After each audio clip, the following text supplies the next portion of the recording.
जब भी हमारे घर में अचार होता है, ये अचार है ना मेन रेसिपी के ऊपर भारी पड़ जाता है ना, क्योंकि कई बार सब्जी को साइड में रख के हम पराठे या रोटी के साथ अचार को खाना ही ज़्यादा पसंद करते हैं। तो उसी से रिलेटेड आज मैं आपके लिए एक साइड रेसिपी लेकर आई हूँ जो कि मेन रेसिपी के ऊपर भारी पड़ेगी।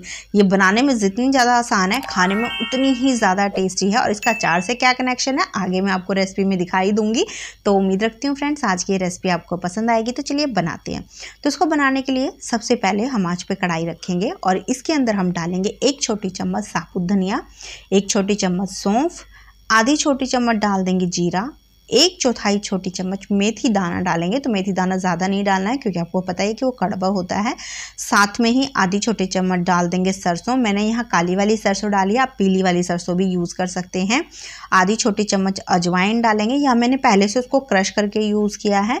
1/4 छोटी चम्मच कलौंजी ऐड कर देंगे और साथ में ही 4 डालेंगे साबुत वाली लाल मिर्च। अब इन सभी को कंटिन्यू चलाते हुए धीमी आंच पे हम सेक लेंगे जब तक कि जो ये मसाले हैं ना वो अच्छे से सिक कर इनके अंदर की जो खुशबू है उसको रिलीज नहीं कर देते। इस बीच में आपने इसको लगातार चलाते रहना है। तो फ्रेंड्स इन मसालों से ही ना ये सब्जी बहुत ही ज़्यादा टेस्टी बनकर तैयार होगी।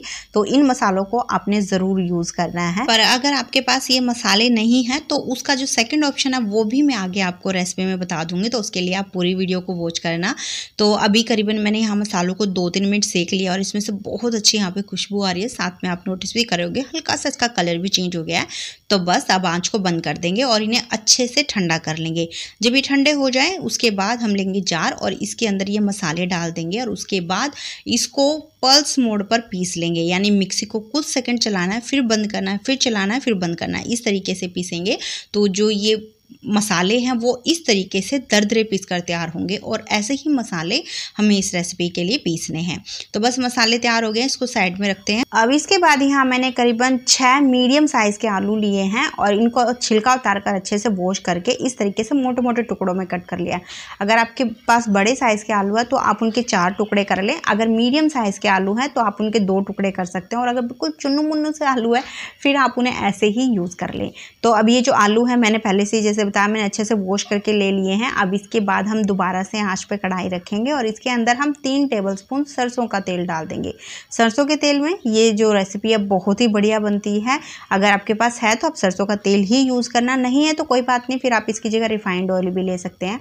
अब इस तेल को एक बार धुआं उठने तक हम गर्म कर लेंगे और उसके बाद इसको थोड़ा सा ठंडा कर लेंगे। जब ये हल्का सा ठंडा हो जाए उसके बाद इसमें डाल देंगे आलू जो अभी हमने कट करके रखे हुए हैं। अब इसके बाद आलूओं को पकाने के लिए इसमें आधी छोटी चम्मच डाल देंगे नमक, या फिर नमक को आप अपने टेस्ट के हिसाब से यहाँ कम ज़्यादा कर लें।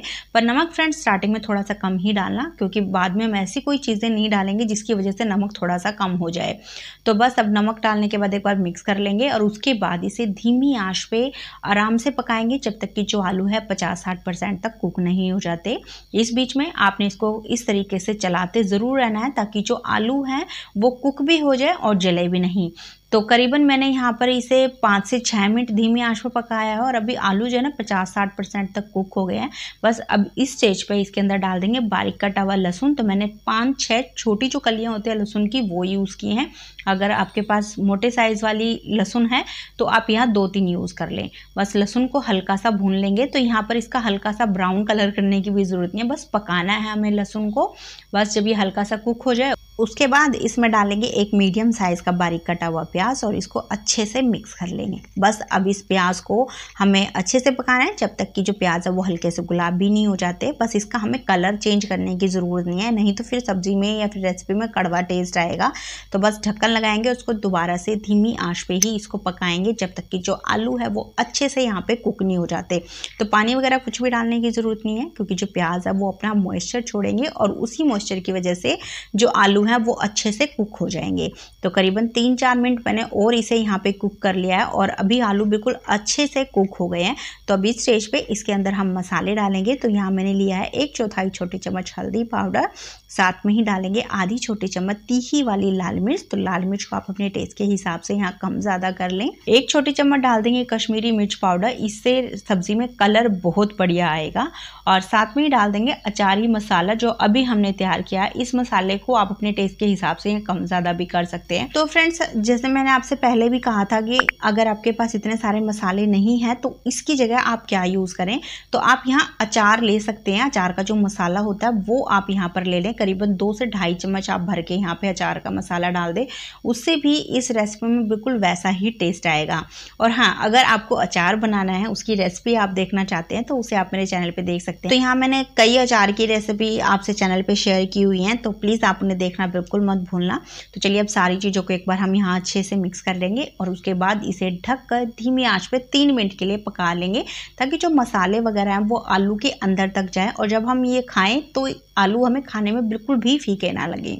तो करीबन 2-3 मिनट के बाद ये जो हमारी सब्ज़ी है, रेसिपी है, बिल्कुल बनकर तैयार हो गई है। बस लास्ट में इसमें 1 छोटी चम्मच भुनी कसूरी मेथी डाल देंगे। आप इसके साथ में यहाँ पर बारीक चॉप करके धनिया पत्ती भी डाल सकते हैं। बस मिक्स कर लेंगे और इसके बाद आंच को हम बंद कर देंगे। अब लास्ट में इसके अंदर हम डालेंगे एक मीडियम साइज़ का नींबू का रस। इससे इस रेसिपी में हल्की सी खटास आएगी, जिससे ये खाने में और ज़्यादा टेस्टी लगेगी। अगर आपके पास नींबू का रस नहीं है तो इसकी जगह आप अमचूर पाउडर भी डाल सकते हैं। तो बस नींबू को डालने के बाद इसे मिक्स कर लेंगे और आंच हमने पहले ही बंद कर दी थी। तो बस तैयार है हमारी सिंपल सी अचारी आलू या फिर आलू का अचार। एकदम आसान तरीका आपने देख ही लिया फ्रेंड्स, बहुत ही ज़्यादा टेस्टी भी ये बनती है। आप इसे रोटी पूरी पराठे के साथ खा सकते हैं, बहुत मज़े की लगती है। तो आप इसे ज़रूर बनाना एक बार। उम्मीद रखती हूँ आज की आसान सी रेसिपी आपको पसंद आई है। अगर थोड़ी सी भी पसंद आई है तो प्लीज़ इसे लाइक करना, इसे शेयर भी कर देना अपने फैमिली फ्रेंड्स के साथ में। और अगर ऐसी ही रेसिपी आपको देखना पसंद है तो चैनल को सब्सक्राइब करना बिल्कुल मत भूलना। तो चलिए फिर मिलते हैं आपसे एक नई रेसिपी के साथ।